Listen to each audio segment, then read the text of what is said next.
Let's try to rearrange my shelves to fit all of my new vintage models. I finally got them all unboxed, but I do not have the shelving space to really accommodate, and I kind of want to stick them all together at first. So I'm gonna try very hard to clear this shelf space for them.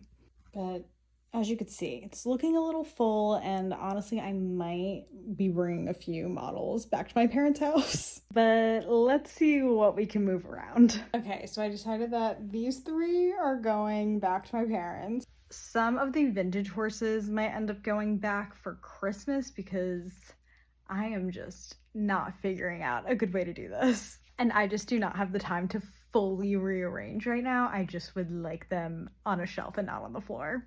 So I was able to clear out most of this bottom shelf. There is just nowhere to put these three, and they need to stay there. Okay, we were able to get a good chunk of them off. This guy is just gonna hang out here. I don't entirely trust him to stand. And then these guys are just still gonna have to hang out in the barn for a little bit longer. I do want to get like a little 2-cube shelf to put under these eventually.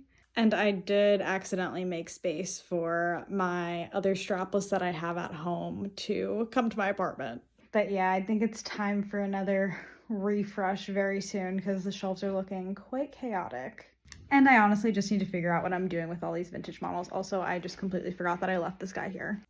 I think he's just gonna have to be a desk pony for now. I honestly like him here.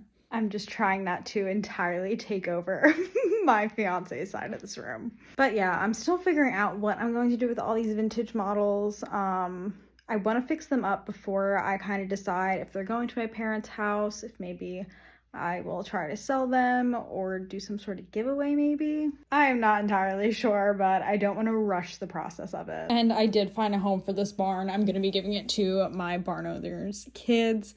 But yeah, I'm still probably going to keep most of this cool tack and stuff. But I will be making videos on literally all of this stuff. Probably not the barn just because it's hand built, but yeah, more vintage model horse content coming very soon.